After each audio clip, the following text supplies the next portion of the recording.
5e semaine de travaux. Je sors de Leroy Merlin. Tonton m'a envoyé chercher de quoi attaquer la plomberie.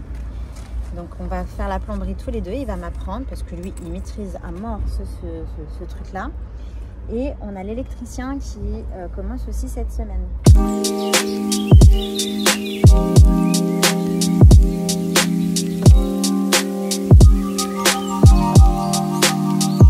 Donc on a commencé à faire les repérages pour à la bombe, pour les prises, les interrupteurs, tout ça, tout ça.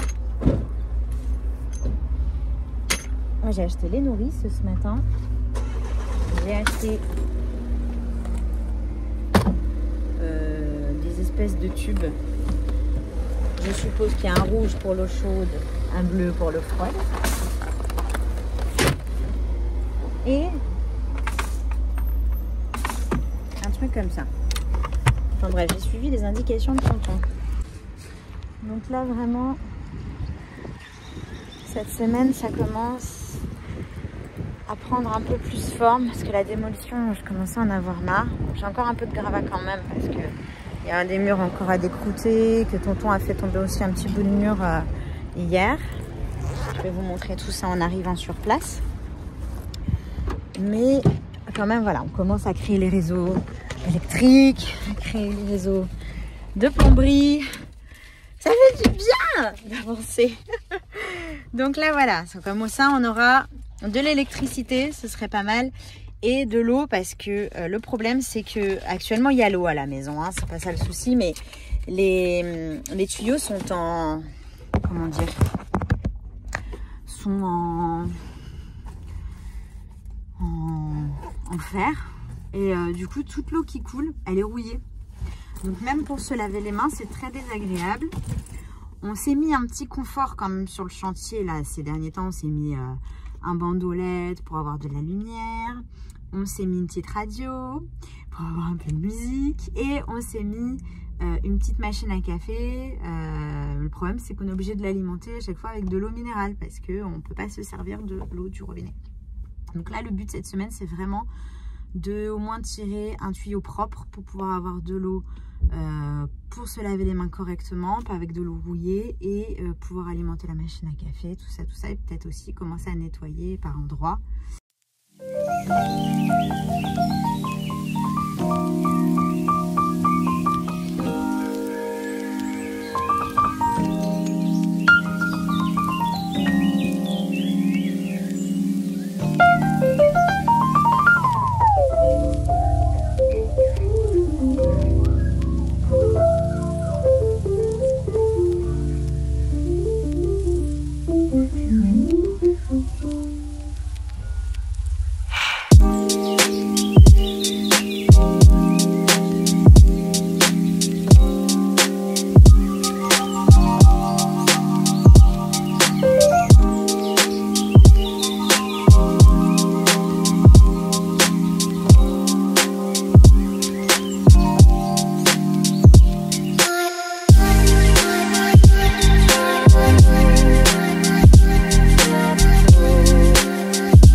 il est temps de vous faire un point sur l'avancement des travaux cette semaine.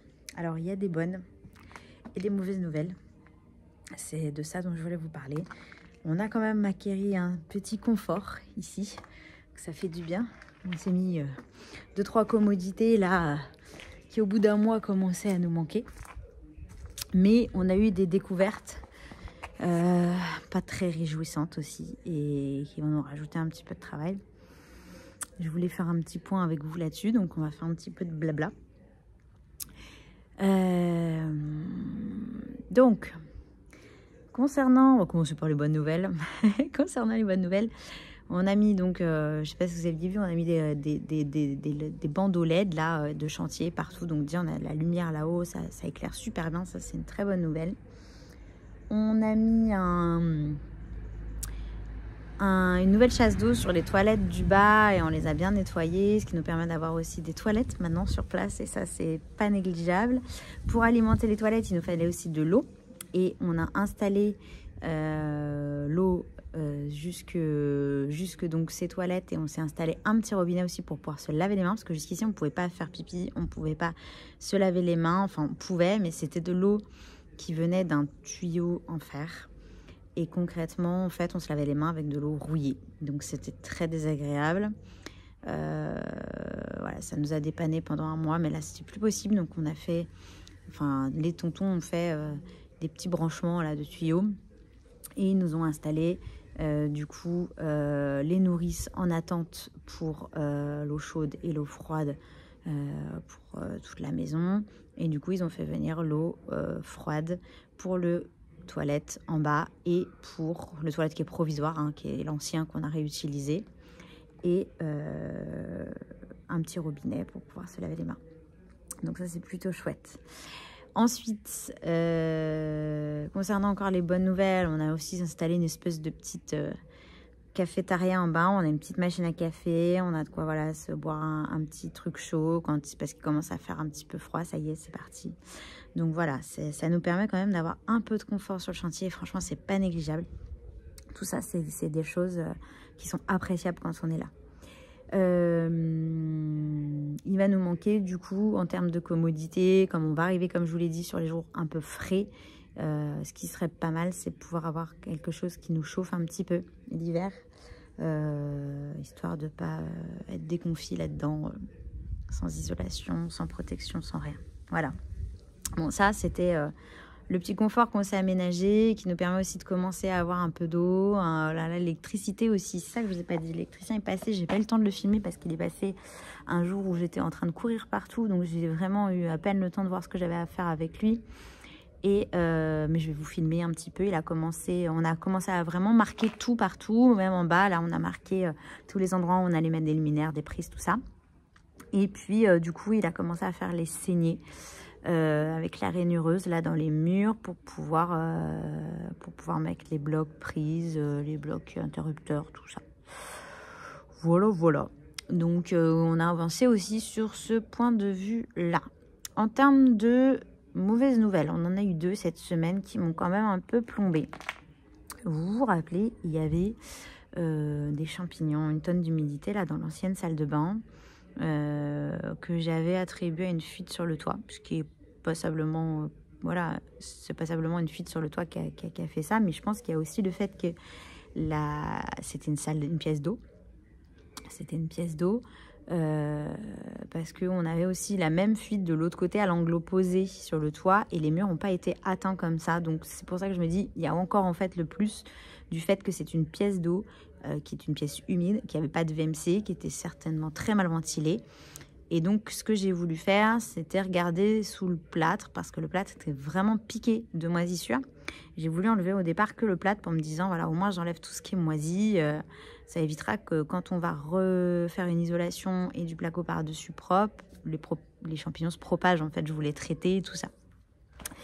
Et en fait, j'ai découvert que non, l'infiltration de moisis et d'eau, certainement, est rentrée vraiment jusqu'aux pierres.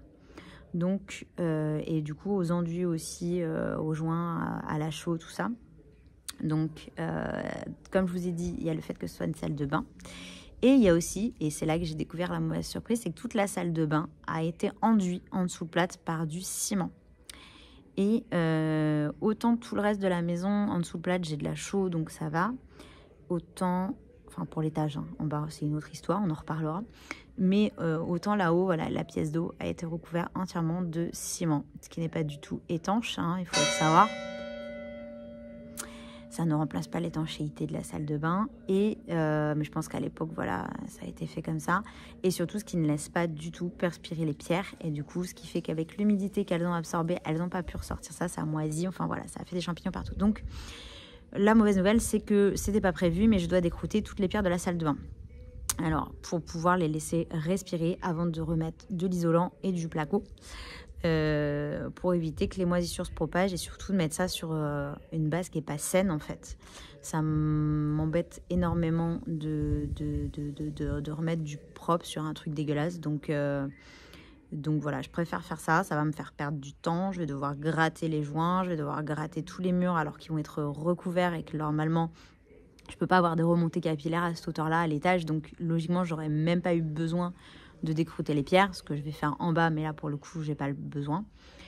Et en fait bah, si j'ai besoin d'enlever tout le ciment qui a été mis sur les pierres là-haut et tous ces champignons, je vais traiter les pierres, bien les brosser, je pense avec une brosse en fer, histoire de bien enlever toute cette couche verte grise là. Et ensuite je referai un petit joint propre tout neuf à la chaux avant que ce soit réisolé et replaqué. Donc j'ai un peu de boulot dans la salle de bain. Voilà, ça c'est la première mauvaise nouvelle. Ensuite, vous le savez, on a un IPN dans la pièce du bas. Et on s'est demandé pendant très longtemps pourquoi cet IPN il avait été posé là. On avait supposé que c'était à cause de la longueur de la portée des poutres sur les voûtins. Le poids qui s'est amassé aussi là-haut. Et en fait, voilà, on a enlevé, vous le savez aussi, les plafonds à l'étage, qui nous a permis d'avoir un accès direct à la toiture et vraiment voir ce qui se passait là-dessous. Donc là, on a découvert qu'il y avait 2 poutres de la toiture qui avaient été complètement cassées en 2. Pas dans la longueur, mais vraiment comme ça. Et qui avait été renforcé par 2 nouvelles poutres toutes neuves juste à côté pour pouvoir maintenir tout ça en place. Donc là, jusqu'ici, pas de souci. Sauf que c'est quand même assez bizarre que ces poutres aient lâché, surtout comme ça, dans ce sens-là.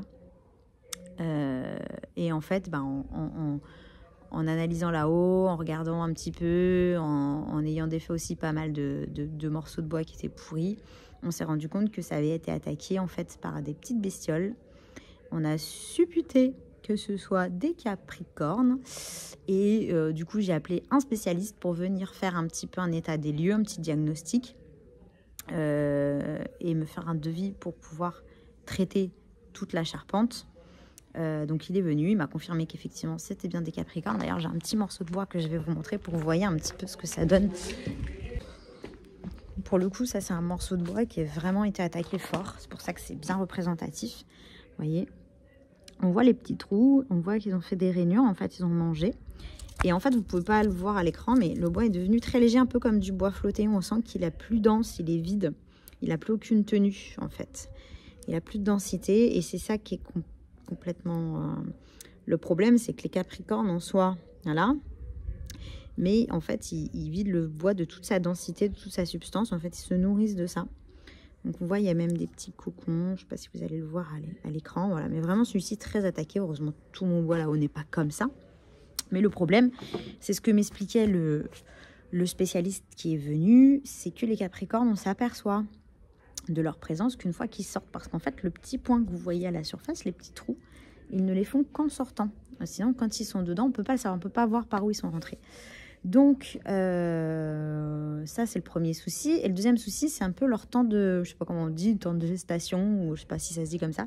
Mais en gros, une fois qu'un capricorne, il est là-dedans, il a entre 3 et 10 ans avant de ressortir. Donc, il se peut que j'ai l'impression que ce soit stabilisé, que je ne vois pas vraiment de bestioles et tout ça. Et en fait, bah, pas du tout. Il se peut que des années plus tard, en fait, il soit toujours là et qu'il continue un petit peu à grignoter et que dans 5-10 ans, je les vois ressortir et continuer un peu cette colonie.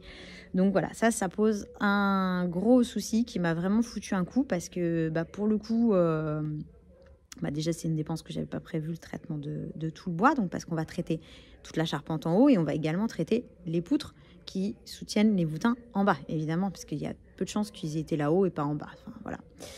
Et donc après analyse, effectivement, avec ce monsieur, que j'essaierai de vous filmer la prochaine fois qu'il vient, effectivement, ils ont attaqué aussi les voûtins en bas, les poutres, on le voit, il y a des petits trous, il m'a bien montré, effectivement. Voilà. Le monsieur m'a rassuré en me disant que quand même, sur 2 maisons sur 3, comme ça, qui sont achetées dans l'ancien, on a ce genre de désagrément. Malheureusement, ça fait partie du lot. Voilà.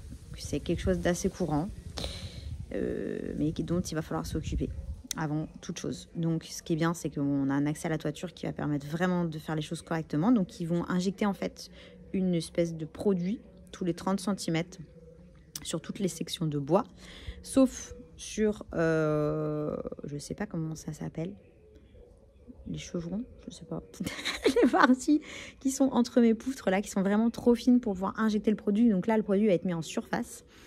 Pour faire ce boulot-là, ils vont aussi, je sais pas si avec le même outil ou c'est un outil différent, ils vont insérer des tiges. Il m'a expliqué qu'ils vont voir si le bois est toujours dense, s'il est toujours en fait vivant, s'il n'a pas été trop attaqué finalement par les capricornes.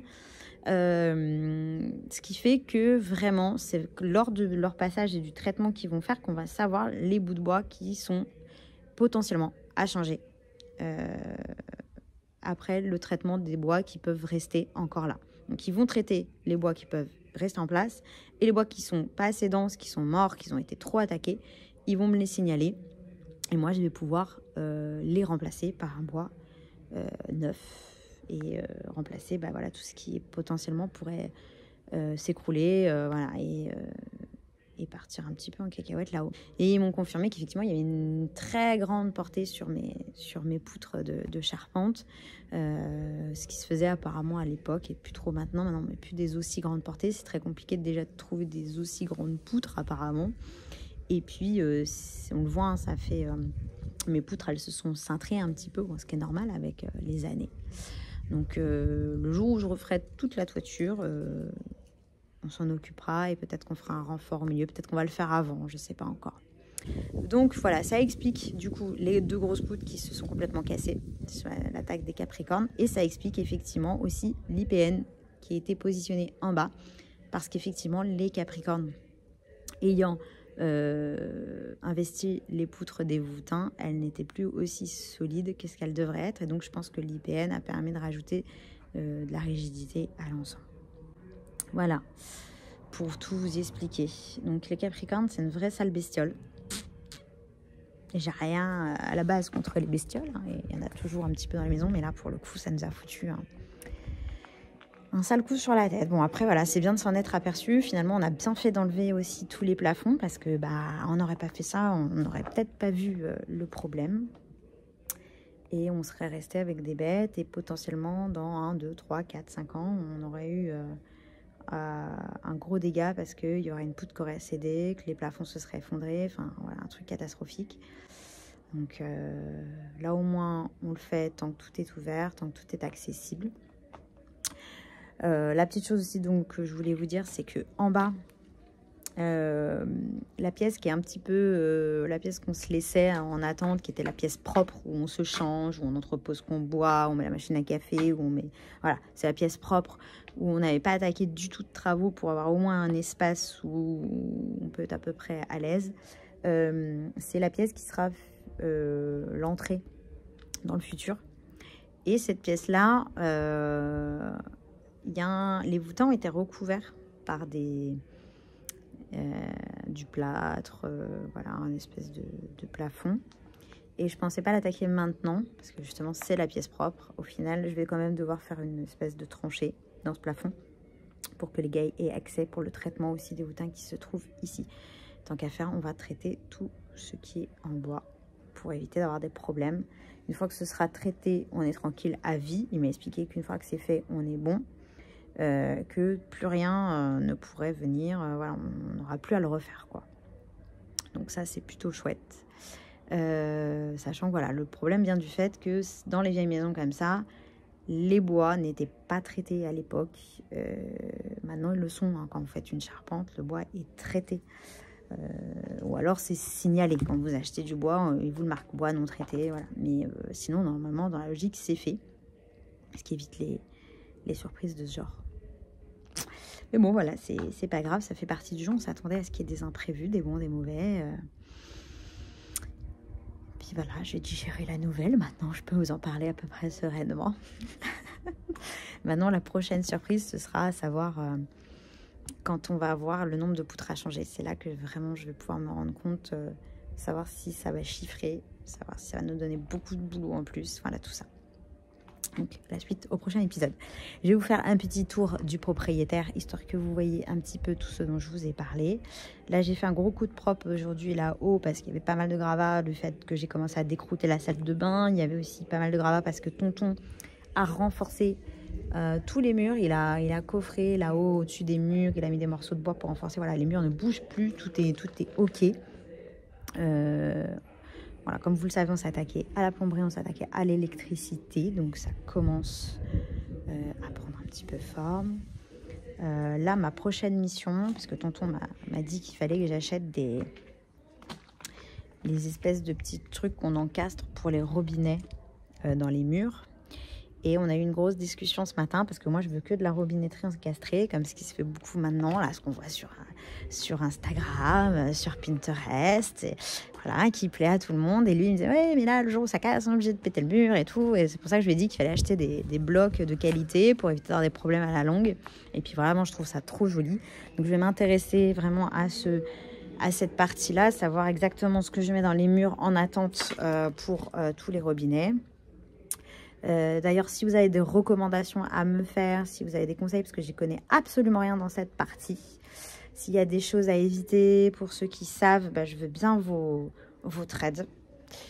Franchement, c'est bon à savoir s'il y a des marques qu'il faut privilégier à d'autres, s'il y a des marques qu'il faut prohiber, si vous avez des kits vraiment, parce que j'ai vu que ça coûtait assez cher d'ailleurs, ces petits kits-là encastrés. Donc, si vous avez des marques avec des choses bien et pas forcément trop cher, ce serait cool. Et voilà, et aussi avoir votre avis. Qu'est-ce que vous en pensez, vous? Est-ce que maintenant c'est des choses qui sont fiables? Est-ce que voilà, on peut se fier à la robinetterie encastrée? Et voilà, depuis le nombre d'années où ça se fait, je pense que quand même on a un peu de recul là-dessus, et que s'il fallait casser les murs à chaque fois, ça se saurait. Ou est-ce que vous êtes team non, évitons la robinetterie encastrée, j'ai eu des désagréments et plus jamais, quoi. Voilà, je veux bien vos commentaires là-dessus. Allez, on va faire un petit tour du propriétaire. Donc voilà les nourrices en attente. Donc on a branché pour l'instant le toilette avec sa chasse d'eau toute neuve et le petit robinet pour se laver les mains ici avec de l'eau propre. Donc ça change tout. Le tuyau passe de l'autre côté dans la cuisine, dans une future cuisine. Donc là il passe à cette hauteur là, mais c'est pas du tout gênant parce qu'en fait il y aura nos meubles. Il y aura les meubles de cuisine qui seront ici, donc ça se verra plus, hein, tout ça. Et ici, on ressort là. Voilà. Donc ça, c'est pour le bas, au niveau de l'eau. Au niveau de la pièce propre, je vais vous la montrer, hein, la pièce propre que vous voyez. Donc là, on s'est fait un petit coin bar. C'est magnifique. On s'est mis aussi les petites pchites de bombes pour les prises voilà, qu'on veut mettre avec l'électricien. Là, il y a un petit peu de matériel.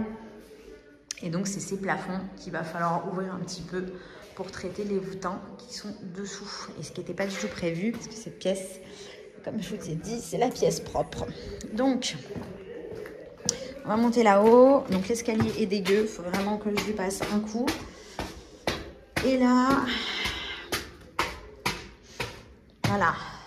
Les saignées ont été commencées. Voilà. Pour les blocs. Voilà. Bon, là, apparemment, le mur s'est un peu écroulé en même temps que la saignée. Bon, c'est pas très grave parce que ça va être replaqué. Là, voilà, j'en suis là de mon décroutage de mur. C'est un vrai boulot et à chaque fois, ça nous fait beaucoup de gravats. Donc, c'est un petit peu chiant, mais voilà, j'avance. J'avance. Et on le voit bien, hein, le ciment, il est là. Il y en a partout. Et les pierres, elles sont grises-bleues en dessous. Elles sont toutes champignonnées.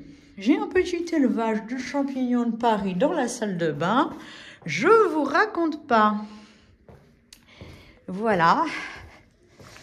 Là, rien n'a bougé, à part tonton qui a fait des scellements sur les hauteurs. Voilà. Aussi, le mur, bon, c'est pas très propre, mais on s'en fiche. C'est vraiment pour que ça tienne. Ici, il va falloir aussi avancer sur le décroûtage de ce mur-là, qui va lui rester en pierre.